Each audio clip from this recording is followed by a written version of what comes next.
Appreciate you all. Are you out there? Come on in, invite somebody. Come on in, invite somebody. Want to just be here for a few minutes. Wanted to pop in to invite you to check out a new book that I have. Is called 26 Ways to Becoming a Trophy Husband. Want to tell you a bit more about it, and give you a few minutes, and want to talk a little bit about it. I want to give you just a few quotes from the book and talk about those, and then we will pop out of here. Appreciate you coming in, sharing this broadcast. Share, share, share, share, share. Appreciate our replay viewers. Remember, with Pastors Greg and Michelle Mostella, I'm doing a little solo right now. We are here Tuesdays through Thursday between the hours of 9 and 9:30 p.m. or 9:30 and 10 p.m. Central Standard Time, Tuesday through Thursday. Thanks for joining us. We're dropping those tools to help you to get your relationships on and popping. Talking about a new title, a new book. It's called 26 Ways to Become a Trophy Husband. It's available at bit.ly/trophy man. bit.ly/trophy man. Excuse me, there's a sneeze somewhere in the atmosphere up in this area. So thank you for your patience if I begin sneezing. I just want to talk to you just about a few quotes from the book to just kind of let you know, again, a little bit about, give you an idea of what's in the book, and we'll get up and get out of the way. Thank you for joining us on this beautiful Tuesday evening. My goodness, you believe it? The month is almost halfway over. The month of April is almost halfway out of here. I want to say, as we get ready to begin talking about this, there's a lot in the news, from COVID to unfortunate loss of another life. And we're not going to belabor that, but just want to remind you to take good care of your mental and physical health. Come up for air. Come up for air. Breathe, breathe, breathe. Don't let anger, don't let this get the best of you. Stay focused, look where you're going, and watch what you're doing. Look out for you and yours. That's what's most important.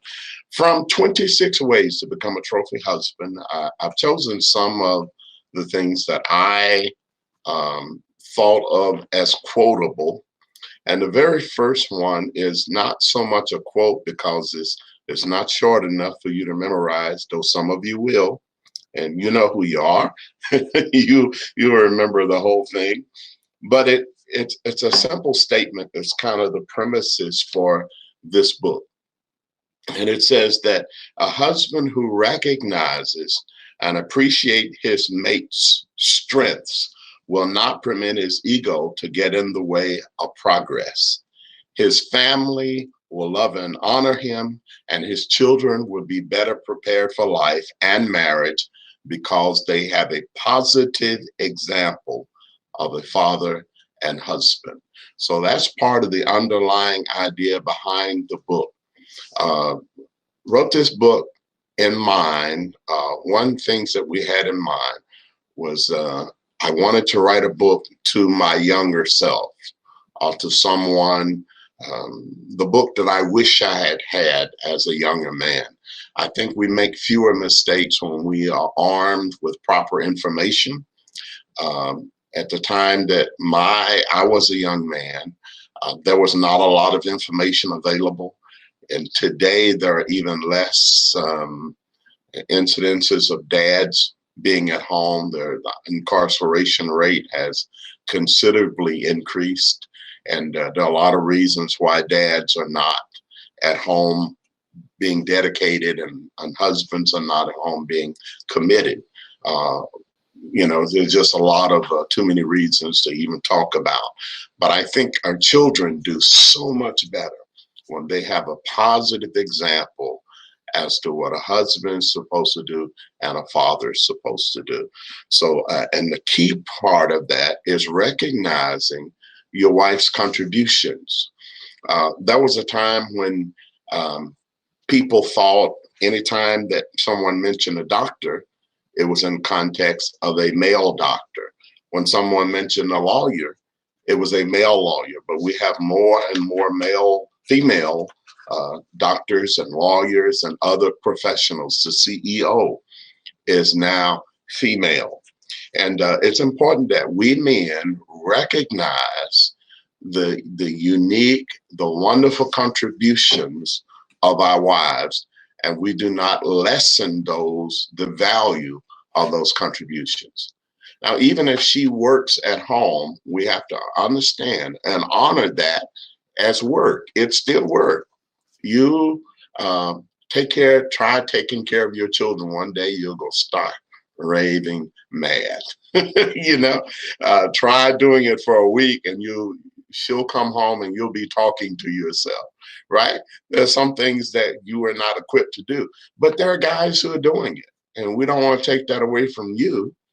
At the same time, we would not dishonor a woman taking on her children as her vocation, or taking care of the home as a vocation. We don't want to dishonor a man who does that, and there are men who do that. Who take care of their children, who take care of the family, who do the cooking, the cleaning, who do all of those things. And we will never undermine a man who does it. And we certainly should not undermine a woman who does that. So I want to recognize her contribution. A trophy husband, one of the ways that you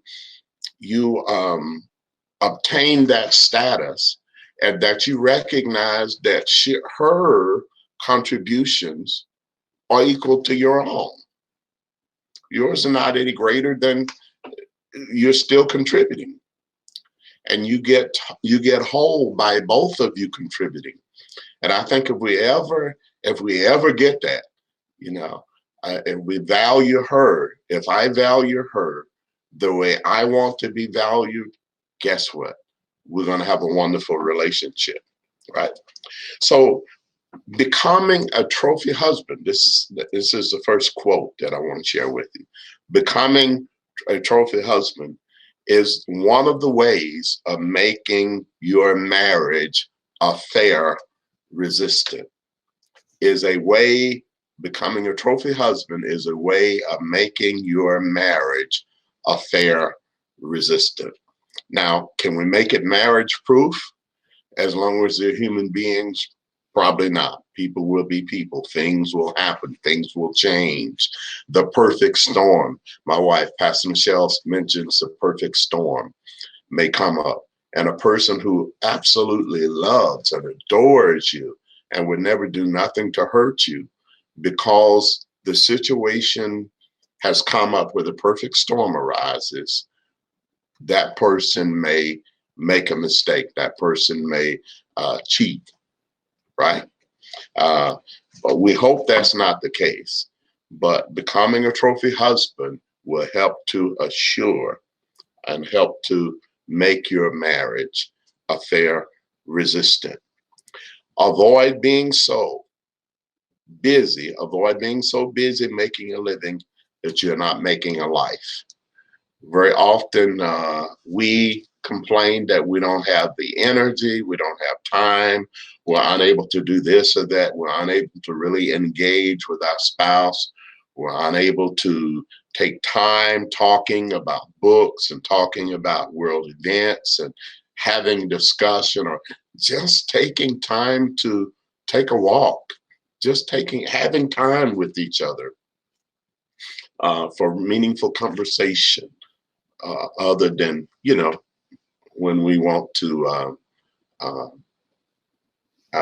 as Cleveland Brown says, have maritals, right? So it's more than about that. You don't be so busy, so caught up in your making a living. Money doesn't really mean a lot if you're unable to really enjoy it with the one that you love and the ones who love you. So very important. Another quote is, if you're limiting time alone with your mate to your bedroom and only at night, you're cheating both of you. Wow. That's a bomb right there. If you are limiting time alone with your mate to your bedroom and only at night, you're cheating both of you. So you have to take time, and you have to want to make this happen. Don't morning, noon, and night, morning, noon, and night. Don't limit it. There's always time, and you look for quality time. If you're both tired, take a nap, then wake up. There are always ways to make things happen. Want to encourage you to do that. Look, I'm going to share one more, and I'm going to get out of here.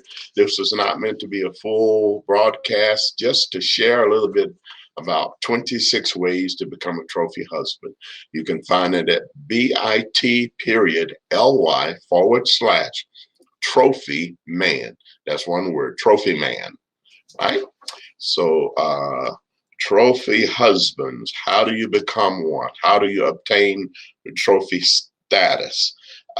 By giving your mate what you want. And one of the benefits of being a trophy husband is that in your communicating, your arguments are going to be fewer, farther apart, and far less of a blowout.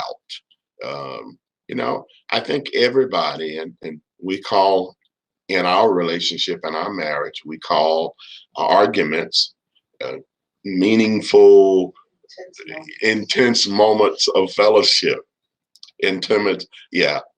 My wife coined that phrase, intense moments of fellowship. And you should be fellowshipping regularly and intentionally. And if you're not, what are you doing? What are you doing with your life? So when you communicate, you become a good communicator, you're practicing the art of communication daily with your mate. Your arguments would be fewer, it would be farther apart, and there would be far less of a blowout. Fights in your marriage, I told you I was going to give you one more, but you're getting three. Fights in your marriage should never become physical, even if she hits you first. Well, preacher, you got me right there. She hits me, I'm going to hit her back. We'll talk about that more in another broadcast, all right? And here is my final quote. When you do have fights, when you do have intense moments of fellowship, when you fight, avoid the temptation to rehash old arguments. Old arguments make a lousy mattress and a horrible breakfast. Think about that for a moment. Old arguments, cold arguments make a lousy breakfast, make a lousy mattress, pardon me, and a horrible breakfast. You can find those and so much more information, detailed information, in a new book called 26 Ways to Become a Trophy Husband. Get a copy of this, and I think it will bless your whole life. It's available as an ebook, and you can also get a print copy. If you'd like an autographed or a signed print copy, reach out to us here, and we can make that happen for you. Go to our site, bit.ly/MM3 links, bit.ly/MM3 links. For those of you who are in a place where you are having some difficulties in your relationship, maybe someone has cheated, and you've decided that you want to make it work. One of the resources that we offer is a free checklist that's going to help you to evaluate where you are. And it's going to help to give you some resources that you begin to move things forward in your relationship. We always stress that before you talk to your family, before you talk to your best friend, before you talk to anybody about what you're planning to do, you make a decision on what you're going to do. No one else lives in you. No one else walks in your shoes. No one else knows what you have to lose or what you have to gain or what you have in your current relationship. And no one knows your mate's ability to help you make it work except you. So A lot of times it's best not to even tell anybody. Look, just pray for me. And if you're going to tell them, say, look, I don't need advice, because you don't want to relive this thing. Once you've made a decision on something, and you prayed it through, you don't want anybody coming messing up your judge. So look, I've got the support that I need. And know that we are here to support what you decide. We're here to support what you decide. Free 15 minutes at marriagemates3.com or bit.ly/MM3 links. Free 15 minutes. We'll talk with you about your most pressing concern. We'll connect with you here 2-on-1.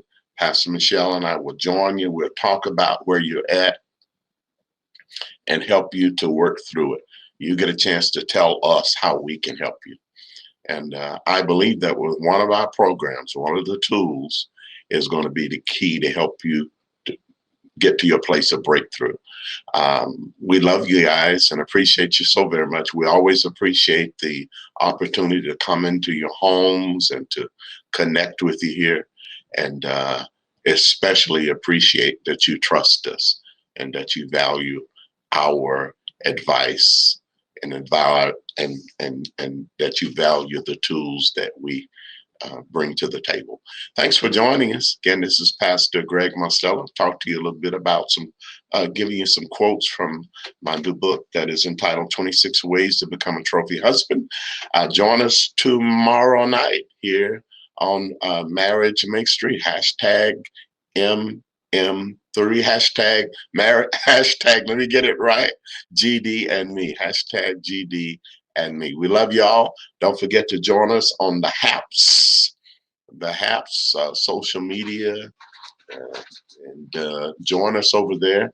And if you need a link, let us know that, and we'll send you a link. And we will see you in our next broadcast. Appreciate you all. Good night.